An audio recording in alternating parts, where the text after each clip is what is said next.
Bērnu un jauniešu centra teātris Pitons ir dzimis ziemas Spelgoņā, bet savu nosaukumu iegūjis pateicoties tam, ka atrodas saulainākajā Latvijas pilsētā Dobelē, jo Pitons ir liels siltummīlis. Lēnām un mērķtiecīgi ir audzis gan teātra kolektīvs, gan viņa atbalstītāju un līdzjutēju pulks. Par savu to sauc visi, kuriem patīk atrasties mutuļojošu teātrālu notikumu epicentrā.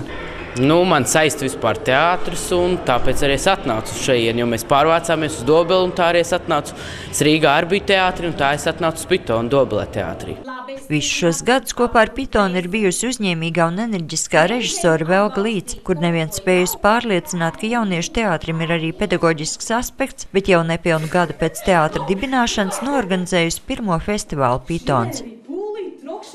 Es baidos sajaukt ciparus, bet 75% laikam tā teikt. Pareizi 75% no visiem pitoniem bija tur, kur es piedalījos.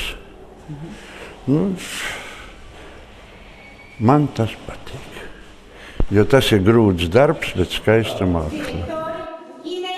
Cienījamās dāmas un godātie kungi, labi darbi nezūd.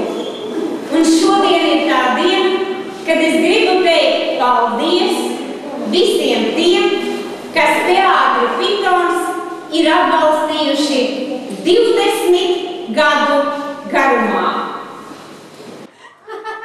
Teātra apaļajā jubilejā viesiem tika dāvāts jauniestudējums, kurā aktieriem bija jāiejūt sabiedrības galveno varoņu politiķu dzīves ikdienā un caur režisorei Velgai Līcei raksturīgo ekscentrisko prizmu jāprot izteikt savus pasaules redzējumus, kā allaž notiekošos skatuves iemūžināja fotogrāfs Agris Šiliņš.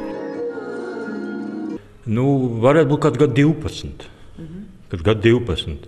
Bet tā intensīvi, kad droši vien tā saucamās traknajos gados, jo tad tā lustīgāk tā gāja, tāda pacēla un viss tas teātris mums. Ja. Bet bērni izauguši tie pa tiem gadiem ir mazais sastāviņš, tad atkal bišķi lielāk, un tad jau aiziet projām. Tomēr vieta uz skatuves tukša nepaliek nekad. Šogad jau 3. reizi nodibināta teātra klase, kurā savus pirmos soļus aktieri spēlēs par Dobeles 2. vidusskolas audzēkņi, un tieši viņi būs tie, kuriem būs lemts galvenās lomas spēlēt Pitona 30. gadskārtas svinībās.